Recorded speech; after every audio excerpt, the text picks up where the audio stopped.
विषयावरती बोलण्यासाठी मी उभा आहे।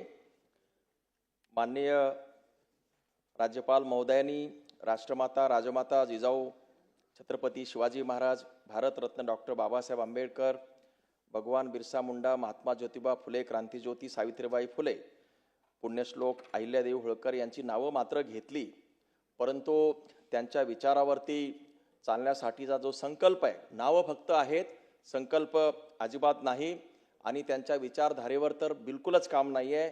आणि या संदर्भामध्ये सुरुवातीलाच मी विनंती करतो की राष्ट्रमाता राजमाता जिजाऊ मासाहेब असेल, भगवान वीर योद्धा श्री भगवान बिरसा मुंडा, श्री संत सेवालाल महाराज आणि श्री संत भगवान बाबा महाराज यांचं या ज्या वंचित आणि भटक्या समाजामध्ये जे त्यांनी काम केलेलं आहे, त्यांच्या जयंत्या आणि त्यांची प्रेरणा ही सर्व दूर त्या समाजाला मार्गदर्शन देते, प्रेरणा देते। आणि म्हणून राजमाता जिजाऊ मासाहेब, संत सेवालाल महाराज, संत भगवान बाबा महाराज आणि वीर योद्धा भगवान बिरसा मुंडा यांच्या जयंतीच्या निमित्तानं महाराष्ट्र शासनाने सार्वजनिक सुट्टी जाहीर करावी अशी मी या सभागृहामध्ये जाहीर विनंती करतो। त्याचबरोबर महात्मा ज्योतिबा फुले व क्रांतिज्योती सावित्रीबाई फुले तसेच अहिल्यादेवी होळकर यांना भारतरत्न देण्याची मागणी बऱ्याच दिवसापासून सुरू आहे। महात्मा ज्योतिबा फुले आणि क्रांतिज्योती सावित्रीबाई फुले यांच्या संदर्भामध्ये विधानसभेने हा ठराव एकमताने मंजूर केला, परंतु अद्यापही केंद्र शासनाने त्याला मंजुरी दिली नाही। आणि म्हणून महाराष्ट्र शासनाला माझी विनंती आहे की अतिशय हा जिव्हाळ्याचा प्रश्न आहे आणि महाराष्ट्रातील जनता या विषयावरती काय घडतं याबद्दल लक्ष लावून आहे। आणि म्हणून महात्मा फुले व क्रांतिज्योती सावित्रीबाई फुले त्याचबरोबर अहिल्यादेवी होळकर यांना भारतरत्न देण्याबाबतची जी मागणी आहे ती राज्य शासनानं केंद्र शासनाकडे न्यावी आणि लवकरात लवकर मंजूर करावी अशा प्रकारची विनंती मी समस्त जनतेच्या वतीनं या सभागृहाला आणि शासनाला करीत आहे। अध्यक्ष महोदय, आजच्या या सभेच्या या अभिभाषणाच्या अनुषंगानं महाराष्ट्रामध्ये परकीय गुंतवणुकीची खूप चांगली चर्चा माननीय राज्यपाल यांनी केली आहे। 24-25 मध्ये 1,74,875 कोटी 1,74,875 कोटी इतकी मोठी गुंतवणूक राज्यात झाली म्हणाले। 25-26 मध्ये 91,337 कोटी इतकी परकीय गुंतवणूक राज्यामध्ये आली आणि 2026च्या जानेवारीमध्ये 30 लाख कोटी इतकी रुपयाची गुंतवणूक सामंजस्य करार केल्याची मोठी बातमी आपल्याला दिलेली आहे। यामुळे 40 लाख रोजगार निर्माण होणार आहेत। 2025 मध्ये 25-26च्या अनुषंगानं 50 लाख इतके रोजगार निर्माण करायचं उद्दिष्ट ठरवलेलं आहे। अध्यक्ष महोदय, किती चक्रावून सोडलेले आकडे थे, चक्रावून जातो माणूस की इतकी मोठी परकीय गुंतवणूक महाराष्ट्रामध्ये होत आहे, महाराष्ट्र कुठे चाललेला आहे आणि इतका मोठा जो काही रोजगार आहे 40 लाख 50 लाख म्हणजे जवळपास 90 लाख इतका रोजगार या गुंतवणुकीमधून मिळणार आहे। अध्यक्ष महाराज, हे खरं आहे, हे सत्य आहे। नुसत्या गुंतवणुकीचे मोठमोठाले आकडे, मंत्री महोदय, मोठमोठाले आकडे गुंतवणुकीचे, तुम्ही यवतमाळचे आहात, मी बुलढाण्याचा आहे, वाशिम, नंदुरबार, धुळे, आताच या नंदुरबारचे जे आमदार आहेत आज पडवी साहेबांनी परिस्थिती सांगितली, किती विदारक आहे। एकीकडे महाराष्ट्राला 5 ट्रिलियन करायला निघालात तुम्ही आणि ग्रामीण महाराष्ट्राचं, विदर्भाचं, माझ्या जिल्ह्याचं, माझ्या तालुक्याचं, मेहकरचं, तुमच्या जिल्ह्याचं, विदर्भाचं काय स्थिती आहे, काय परिस्थिती आहे। आणि ही सगळी परिस्थिती पाहिली तर मला कवी खुल्लट आहेत आपल्या अकोल्याचे, त्यांनी असं म्हटलेलं आहे, कोणी गेलं चंद्रावर, कोणी गेलं चंद्रावर, कोणी मंगळ ओलांडला, कोणी गेलं चंद्रावर, कोणी मंगळ ओलांडला, आम्ही चाफलतो अंधारात, सूर्य कठी गलांडला। आम्ही अजून अंधारातच आहे।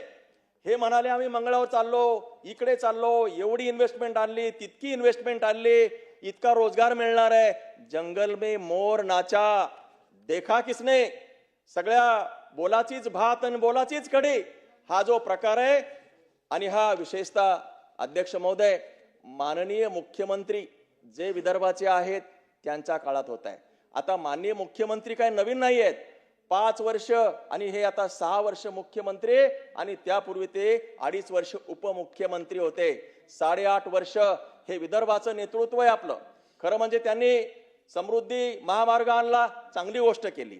स्टील जो गडचिरोलीला स्टील हब केला, चांगली गोष्ट आहे, कौतुक आहे, अभिनंदन आहे. विदर्भ आणि जो काही उर्वरित महाराष्ट्राचा सेतू समृद्धीच्या माध्यमातून माननीय मुख्यमंत्र्यांनी जो उभारला त्याच्याबद्दल मी जाहीर या सभागृहामध्ये त्यांचं अभिनंदन करतो. मात्र हे करून मुख्यमंत्री महोदय स्वस्थ बसलेले आहेत. त्यांनी त्यांचं लक्ष महाराष्ट्र इतकी ट्रिलियन, महाराष्ट्र तितके ट्रिलियन, महाराष्ट्र 5 ट्रिलियन, अहो कुठे घेऊन चाललात महाराष्ट्राला? मी नेहमी सांगतो, महाराष्ट्र हा 3-4 जिल्ह्यांचा एक महाराष्ट्र आहे आणि 28-29 जिल्ह्याचा दुसरा महाराष्ट्र आहे. महाराष्ट्राचं, माझ्या जिल्ह्याचं, माझ्या तालुक्याचं पर कॅपिटा उत्पन्न जे आहे, दरडोई उत्पन्न हे 1 लाखाच्या घरात आहे. मुनगंटीवार साहेब, तुम्ही विदर्भाची चळवळीचे, तुम्ही मुख्यमंत्री महोदय बीटी देशमुख, तुमची भाषणं आम्ही ऐकायचो. विदर्भ आणि मराठवाड्याचं समन्यायी वाटप करण्याची भाषा त्या काळामध्ये आम्ही स्वतः सभागृहामध्ये तुमची भाषणं ऐकायचो. हे समन्यायी वाटप आता कुठे गेलं सावरकर साहेब? हे समन्यायी वाटप, एवढी मोठी इंडस्ट्री, एवढी मोठी गुंतवणूक, एवढा मोठा रोजगार येतो, गेला कुठे तो? हा रोजगार कुठे? मुनगंटीवार साहेब, मला तुम्हाला प्रश्न आहे अध्यक्ष महोदय. हा तुमचा आहे प्रश्न.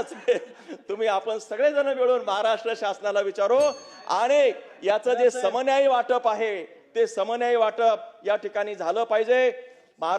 औद्योगिकीकरणाचा विषय सगळीकडे होतो. अहो अध्यक्ष महोदय, महाराष्ट्रामध्ये अजून MIDCs नाहीत. ग्रामीण भागामध्ये औद्योगिक महामंडळ नाहीत, औद्योगिक शहरं नाहीत. माझ्या मतदारसंघामध्ये मेहकरचं जे औद्योगिक हे होतं, MIDC होती, त्याचं अतिक्रमण काढलं. ते अतिक्रमण काढल्यानंतर तिथे पुन्हा ते जे नवीन प्लॉट वितरित करण्यासाठी यांच्याकडे अधिकारी नाही. तो वेलारसू नावाचा CO आहे, तो कुठे बसतो माहिती नाही. त्यांना फोन केला मी, बेजबाबदार आहे ते सगळे. साहेब, हे MIDCचे जे अधिकारी आहेत यांच्यावरती इन्क्वायरी लावा.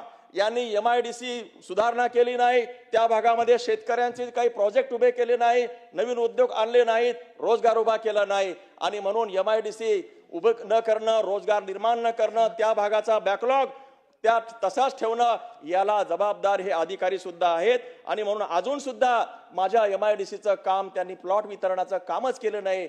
40-45 वर्षापूर्वीची MIDC झाली, तिची परिस्थिती अद्याप आहे. आणि म्हणे महाराष्ट्राला म्हणे कुठं नेत आहेत? नका कुठे नेऊ आम्हाला, आमच्या बेसिक सुविधा त्या ठिकाणी करा. बळीराजा शेत रस्ते या संदर्भामध्ये मला बोलायचं आहे. अध्यक्ष महोदय, मला बोलू द्या, कारण काय, हा बोलण्यासाठीचा उचित प्रस्ताव आहे, पुन्हा आपल्याला वेळ मिळत नाही. आणि म्हणून हा बळीराजा शेत रस्ता योजना आहे, अतिशय चांगली योजना आहे. मी शासनाचं अभिनंदन करतो. यापूर्वी मातोश्री पानंद रस्ता होता, त्यापूर्वी EGSC योजना होती, त्या योजनांचं काय झालं आपल्याला माहिती आहे. मातोश्री पानंद रस्ता जो आहे, माझ्याकडे 300-350 रस्ते आहेत, परंतु एकही रस्ता झालेला नाही. याचं कारण सांगू तुम्हाला. याचं कारण आहे, मुनगंटीवार साहेब ऐका जरा, मातोश्री पानंद रस्त्याचं अपयश सांगतो. त्याच्यामध्ये जे काही लेबर आहे, जो लेबर कंपोनंट आहे, तो लेबर तिथे येत नाही आणि लेबरचं त्या ठिकाणी हजेरी घ्यावं लागतं, त्यांचे व्हिडिओ काढावं लागतं आणि त्याच्यामुळं लेबर नसल्यामुळं अधिकारी अडचणीत येतात. मातोश्री पानंद रस्ती योजना फ्लॉप आहे. आणि म्हणून आता बळीराजा जी आणली आहे, जी बळीराजा योजना आहे ती चांगली योजना आहे. मात्र त्याच्यामध्ये एक गोष्ट करावी लागणार आहे. राठोड साहेब, आता जे बजेट आहे, बजेट येणारं, मी प्रॅक्टिकल सोल्युशन सांगतो, नाहीतर ही उगीच आपल्या वल्गना इथे व्हायला नको. ते आता जे बजेट आहे, या बजेटमध्ये कमीत कमी 8,000 ते 9,000 कोटीची तरतूद या येणाऱ्या आगामी बजेटमध्ये असलं पाहिजे. मी याचा अभ्यास केला, कारण माझ्या 2 तालुक्यातल्या मतदारसंघामध्ये 1700 शेतरस्ते, पानंद रस्ते आहेत. 1700. आता 1700 एका वेळी होणार नाहीत. 200-250 जरी झाले आणि एका रस्त्याला तुम्ही 10-15 लाख जरी पकडलं तरी मला 50 ते 60 कोटी एका वर्षासाठी लागणार आहे. माझ्या मतदारसंघात 50-60 कोटी गुणिले 7 मतदारसंघ, एका जिल्ह्याला साधारणपणाने 300 कोटी लागतात. असे 32 जिल्हे जर तुम्ही केले तर तुम्ही 8 ते 9,000 कोटीचं बजेट असेल तर ही योजना जाईल आणि 5 वर्षामध्ये काहीतरी पूर्ण होईल. पण अध्यक्ष महोदय, मला खूप खेद वाटतो, मी काही राजकारणामध्ये नव्हतो. मुनगंटीवार साहेब, मी राजकारणात नव्हतो, मी शासनात काम करत होतो आणि जेव्हा गावाकडे गेलो आणि जेव्हा आता आमदार म्हणून जेव्हा मी गावागावात फिरतोय, मतदारसंघामध्ये फिरतोय, तेव्हा मला लाज वाटते. माझा देश 75 वर्ष झाली स्वातंत्र्य होऊन आणि राज्य हे 65 वर्ष झालेलं आहे. अजून गावामध्ये काही गावामध्ये स्मशानभूमी नाही आहे. स्मशानभूमी नसलेले 20 गावं माझ्या मतदारसंघात आहेत. 20 गावं. लाज वाटायला पाहिजे आपल्याला. स्मशानभूमी नाही, बेसिक स्मशानभूमी नाही. त्या ठिकाणी स्मशानभूमीच्या बरोबरच त्या ठिकाणी आता हे बाकीचं व्यायामशाळा नाही, अभ्यासिका नाही म्हणायला काय हरकतच नाही. तुम्हाला सगळ्यांनाच माहिती आहे, जिल्हा परिषद, प्राथमिक शाळा, माध्यमिक शाळा, अंगणवाड्या या ठिकाणी काहीच नाही, दुरुस्त्या नाही. आणि म्हणून DPTC मधून किंवा कुठल्याही मार्गानं हा निधी सोडवण्यात येणार नाही. नुसतीच आम्हाला भाषणं करतोय, त्याला अर्थ नाही. म्हणून हे जे काही शक्तीपीठ आहे, शक्तीपीठाला 1 लाख कोटी खर्च करण्याऐवजी माझी विनंती आहे सरकारला, माननीय मुख्यमंत्री महोदयांना मी टाहो फोडून विनंती करतोय मुख्यमंत्री महोदयांना, शासनाला, अध्यक्षाला, हे 1 लाख कोटी शक्तीपीठावर शक्ती खर्च करण्याऐवजी स्मशानभूमीचा प्रोग्राम आखा. त्या ठिकाणी जिल्हा परिषद, प्राथमिक शाळा, अंगणवाड्यांचा तो जो काही समृद्धीचा प्रोग्राम आखा. अभ्यासिका, व्यायामशाळा देण्यात याव्या. याशिवाय दलित वस्तीमध्ये नागरी सोयी सुविधा नाहीत, कसल्या सुविधा नाही. दुसरी मागणी अध्यक्ष महोदय तुम्हालाही होते की नाही बरोबर आहे. दुसरी मागणी काय होते की सामाजिक सभागृह पाहिजे. बाबासाहेब आंबेडकरांचं किंवा शिवाजी महाराजांचं मंदिरांचं गावामध्ये कुठेतरी सामाजिक सभागृह पाहिजे. त्याच्याबद्दल काय प्रोव्हिजन आहे? काहीच प्रोव्हिजन नाही. दलित वस्तीचे कामं शासनाकडून देण्यात येत नाही. आता 25-15 कामं बंद झालेली आहे, 30-54 बंद झालेली आहे. मग विकासाच्या गप्पा मारतो आपण, ह्या मारू नका. दुसरं असं की जे होतंय तेवढंच बोला ना.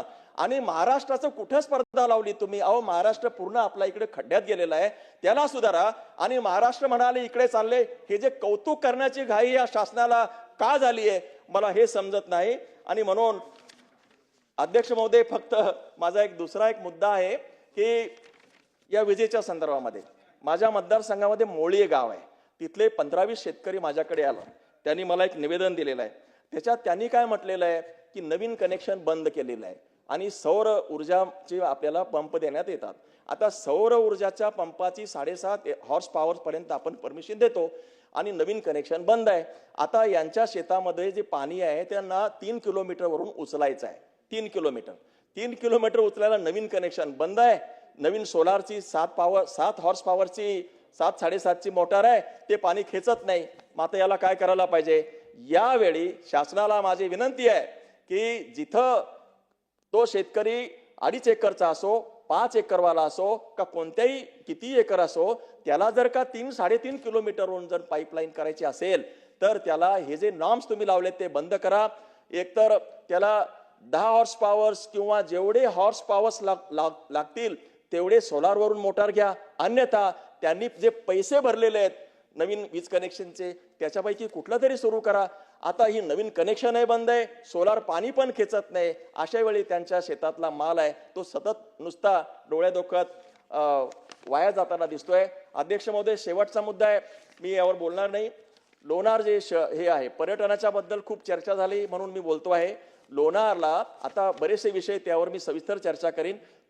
अगदी तातडीचा मुद्दा असा आहे की लोणार सरोवरामध्ये जे काही पाण्याची पातळी खूप वाढते आहे आणि त्याच्यामुळं तिथे जी कमळजा माता मंदिर आहे किंवा आणखी जे मंदिर आहे ते मंदिरं पाण्यामध्ये डुबलेले आहे.